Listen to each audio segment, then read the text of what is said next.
Allez-y doucement quand même. Et faites gaffe parce que la remorque elle risque de descendre un petit peu derrière. Va doucement, va doucement. Allez. On peut amener l'aile là, la première. De toute façon, alors voilà. Doucement, doucement, doucement, allez-y doucement quand même. Alors, par contre tu fais gaffe que dans l'inclinaison du fusil. En France, il y en a que 2 en état de vol. Et c'est vraiment un grand plaisir de voler avec ce genre de machine. C'est bon? Tu l'as, Marc? Thierry, tu peux retirer le BO? Non, retire le BO. Descends. C'est bon, tu peux poser. Allez, encore, encore. C'est un planeur qui est ancien, donc on le pousse pas à ses limites. On pivote l'aile pour la mettre là-bas, pour mettre le truc. Voilà. Les planeurs anciens, par rapport aux planeurs modernes, ils ont plein de pièces à démonter, à remonter. Un planeur moderne, on sort le fuselage, on enquille une aile, on enquille la deuxième, on met un axe, c'est fini.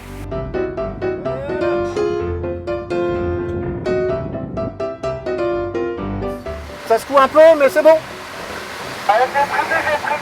Voler en planeur de collection, c'est encore plus super. Bonjour à toutes et à tous, nous sommes tout proches de Avignon sur le terrain de Avignon-Peugeot et nous allons rencontrer des passionnés, ils se rassemblent chaque année, ils restaurent et collectionnent des planeurs anciens, certains sont extrêmement rares, voire uniques au monde et ils volent toujours. Bienvenue dans l'instant des Fédés.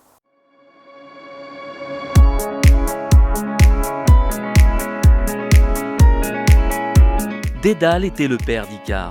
C'est aussi le nom de cette association de passionnés qui regroupe une centaine de membres à travers la France. Ils sont instructeurs, présidents de clubs, formateurs du BIA. Ils volent sur tout type de machines, modernes ou plus anciennes. Mais pour eux, les planeurs de collection sont une toute autre dimension, une autre façon de voler. Ne leur parlez surtout pas de vieux planeurs, mais de musées volants. Car ils ne comptent plus leurs heures pour restaurer ces merveilles, les garder en vie, transmettre leurs techniques de bois étoile ou reproduire des pièces. Ils se sont réunis cette année au club des planeurs d'Avignon-Peugeot où l'on se sent bien même lorsqu'il pleut. Nous partons découvrir ces trésors du ciel avec Didier Pataille, le président de l'association, avant d'aller échanger avec d'autres dédaliens. Bon les enfants, on va aller voir les planeurs de collection. C'est les planeurs que vous n'avez pas vus, d'accord? Ok? Allez, venez. Regarde, t'en as déjà vu des planeurs comme ça? Oui. T'as vu les belles couleurs qu'ils ont? Regarde, bleu, blanc, rouge là-bas. Ah, qu'est-ce que c'est que tous ces drapeaux là?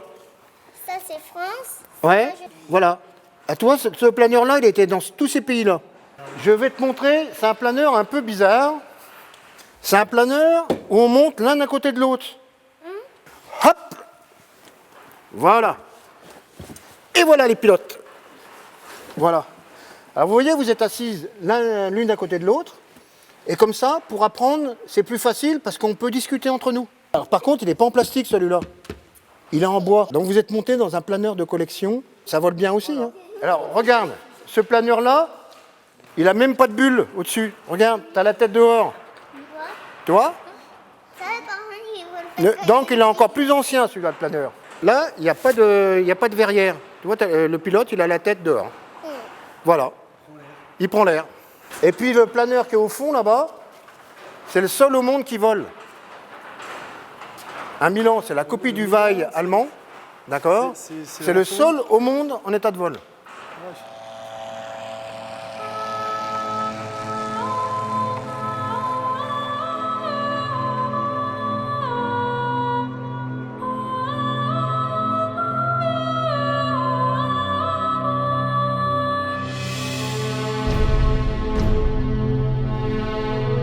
C'est un planeur qui est d'origine allemande, de conception de 1938. Mais en fait, le VMA 200 Milan a été prise de guerre juste après la Seconde Guerre mondiale. Et donc, ça a été une reconstruction par des ateliers français.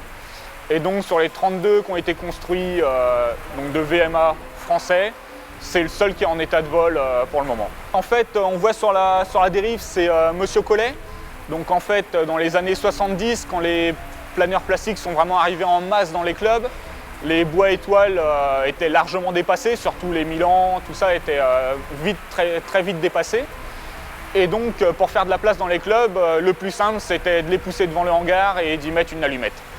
Il a fait non, non, faut pas le brûler. Donc les gens du club lui ont dit, ils lui ont laissé 2 heures pour débarrasser le planeur du terrain. Donc il l'a récupéré, il l'a stocké pendant très longtemps. Et puis après, c'est Jacques Boulanger, avec l'équipe qu'il avait autour, qui lui a repris. En fait, c'est plutôt Monsieur Collet qui lui a donné. Et là, ils ont passé 3000 heures à le restaurer entièrement et pour pouvoir le refaire voler. Donc il revole depuis 1999.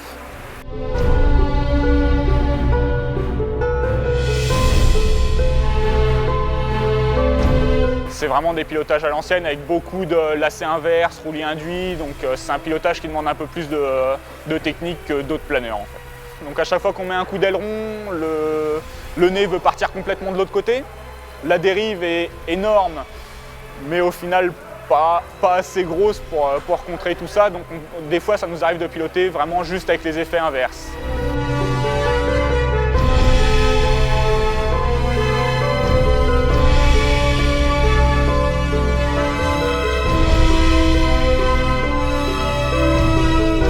Alors cette magnifique machine, c'est un planeur du milieu des années 40. J'ai commencé sa restauration dans les années 2007-2008 et la restauration s'est soldée par un premier vol en avril 2010. En état de vol, c'est le seul au monde et donc celui-là, le 3010, c'est un mix entre un fuselage de 301 et une aile de 310. Donc les machines en bois et toile, elles volent déjà beaucoup plus lentement que les machines en plastique, enfin qu'on appelle en plastique. Les machines en bois et toile également, elles ont une finesse qui est beaucoup plus faible que les planeurs plastiques. La différence également entre un planeur ancien et un planeur moderne, c'est qu'un planeur moderne, pour le piloter correctement, il faut des instruments et il faut de l'électronique. Un planeur ancien comme celui-là, il a les 3 instruments de base qu'on a sur tous les planeurs, donc un altimètre, un variomètre, un indicateur de vitesse. L'indication de la vitesse, elle est prise ici, sur un Venturi. Lui, il est d'origine. L'altimètre, lui, il est presque d'époque. Et le variomètre, lui, il est des années 60.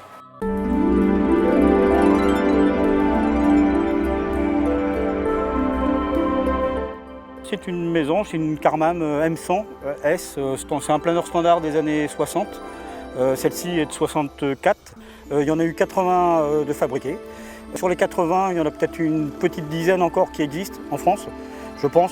Mais à ma connaissance, j'en connais que 2 en France qui volent. Et ça faisait un peu mal au cœur de voir ce planeur dormir dans une réserve. Donc, puis je suis modéliste aussi à l'origine, donc voilà, j'aime bien construire et en plus elle est toute en bois. Donc c'est des matériaux nobles quand même et très agréables à travailler. Et donc en fait on maintient un peu l'histoire de ces planeurs-là. Voilà, il est encore vivant, quoi, il vole. C'est un peu plus vivant pour moi un planeur bois. Voilà.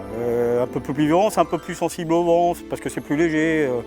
Donc au niveau sensation, on est servi. C'est parti, ça va rouler, ça arrache. Voilà, 70, 80, décollé. Donc ce planeur a été construit en 1959. Un ingénieur italien, M. Morelli. C'est le seul biplace français en côte à côte décalé. Alors celui-là, il est de 1967. Il y en a eu 59 de construits. Et il n'y en a plus que 4 au monde qui volent, dont 1 aux États-Unis, 1 en Belgique. L'entretien est le même qu'un planeur, je dirais, moderne. C'est-à-dire que tous les ans, on a un contrôle technique comme une voiture. 3, 2, 1, ça va rouler, ça roule!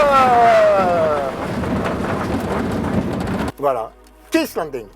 Merci Didier Patal, président de Dédale. Merci. Merci. Alors Dédalien, c'est amateur de machines anciennes. Maintenant, on appelle ça des machines de collection. C'est de faire découvrir aux autres pilotes qui volent sur des planeurs modernes ces machines anciennes qui représentent l'histoire du monde des planeurs, donc du vol à voile, et faire découvrir aussi aux profanes que nos ancêtres, il y a plus de 180 ans, ont construit de superbes machines qui volent encore. Alors vieux, c'est un peu péjoratif, planeur ancien, bon voilà, et puis surtout planeur de collection, ça veut dire que c'est entretenu, c'est top niveau, et on peut voler en parfaite sécurité.